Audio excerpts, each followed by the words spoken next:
News lunch box. নমস্কার, আপনি শুনছেন রেডিও মানি 9 আর এখন সময় নিউজ লাঞ্চ বক্সের। আমি সহেলি। চলুন আজকের গুরুত্বপূর্ণ খবরগুলি দেখে নেওয়া যাক। এই বুলেটিনে আমরা আপনাকে জানাবো ব্যবসা ও অর্থনীতির সঙ্গে জড়িত বেশ কিছু খবর, যা আপনার জীবন ও পকেটের সঙ্গে ওতপ্রোতভাবে যুক্ত। মার্চ মাসে জ্বালানির খরচ 0.6% হ্রাস পেয়েছে, কিন্তু সমগ্র 2024-এর অর্থবর্ষে জ্বালানির চাহিদা প্রায় 5% বেড়েছে। এর প্রধান কারণ হল পেট্রোল, ডিজেল এবং ন্যাপথার বিক্রি বৃদ্ধি। পেট্রোলিয়াম মন্ত্রকের আওতাধীন petroleum planning and analysis cell বা পিপিএসির প্রাথমিক তথ্য অনুযায়ী মার্চ মাসে জ্বালানি লেগেছে 49.9 লক্ষ ব্যারেল, যেখানে গত বছরের একই সময় এই চাহিদা ছিল 50.2 লক্ষ ব্যারেলের চেয়ে সামান্য কম।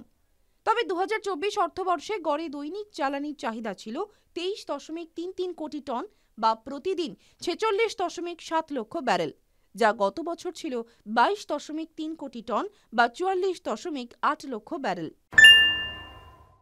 অর্থ সংকটে ভুগতে থাকা এডটেক সংস্থা বাইজুস জানুয়ারি থেকে কর্মীদের সময় মতো বেতন দিতে পারছে না। তবে সংস্থার তরফ থেকে দাবি করা হয়েছে, এতদিন পর্যন্ত যে বেতন বকেয়া আছে তা ধীরে ধীরে দেওয়া শুরু হবে খুব শীঘ্রই। সব কর্মীরা আগামী 18 এপ্রিলের মধ্যে বেতন পেয়ে যাবে, এমনটাই জানানো হয়েছে। ম্যানেজমেন্ট জানিয়েছে, সমস্ত প্রচেষ্টা সত্ত্বেও এখনও রাইটস ইস্যু থেকে টাকা তোলা সম্ভব হয়নি, ফলে টাকার সমস্যা রয়েই গিয়েছে। যদিও সংস্থার কর্মীরা হাতে বেতন না পাওয়া পর্যন্ত সংস্থার এই কথায় ভুলতে রাজি নয়। রিয়েল এস্টেট ক্ষেত্র সাম্প্রতিক সময় সবচেয়ে বেশি কর্মসংস্থান সৃষ্টি করেছে। 2023 ক্যালেন্ডার বছরের শেষে রিয়েল এস্টেট খাতে চাকরির সংখ্যা বেড়ে 7.10 কোটি হয়েছে, যা 2013 সালে ছিল মাত্র 4 কোটি। রিয়েল এস্টেট কনসালটেন্ট অ্যানারক এবং রিয়েল এস্টেট ডেভেলপারদের সংস্থা এনআরডিসিওর এক প্রতিবেদনে বলা হয়েছে, গত 10 বছরে রিয়েল এস্টেট খাতে 3 কোটিরও বেশি নতুন কর্মসংস্থান সৃষ্টি হয়েছে।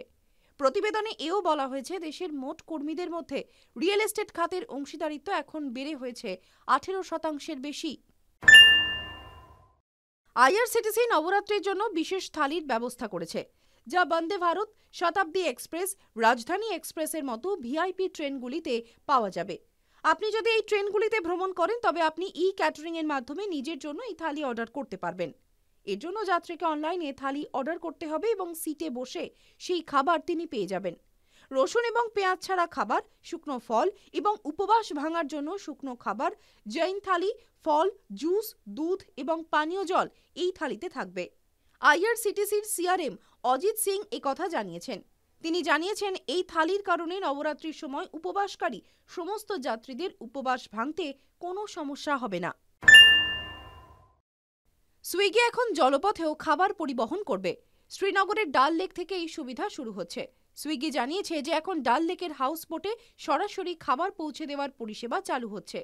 সংস্থার ডেলিভারি পার্টনাররা এই ভাসমান হাউস বোটে পৌঁছবার জন্য শিকারা ব্যবহার করবেন, ফলে সহজেই সরাসরি নির্দিষ্ট হাউস বোটে অর্ডার দেওয়া খাবার পৌঁছে যাবে। ডাল লেকে শুরু হচ্ছে, পরে দক্ষিণ ভারতেও এই পরিষেবা শুরু হতে পারে, এমনটাই জানিয়েছে সুইগি।